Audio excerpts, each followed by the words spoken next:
Hi guys, in this video I will show you how to delete WeChat account temporarily and permanently.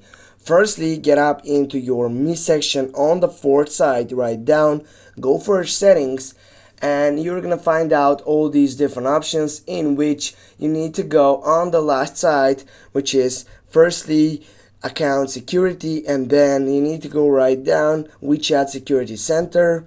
Then you need to wait to get up here to the main page of this site, in which it will shows up all these different options. Now you need to go for down setup and go for account cancellation. Go for it and it will bring you to the main point of this setup.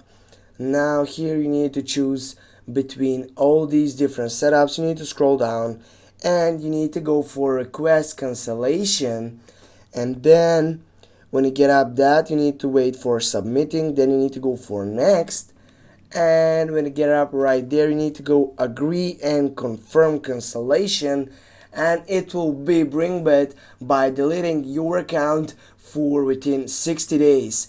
Thanks for watching. Don't forget to hit that like and share the video. See you soon.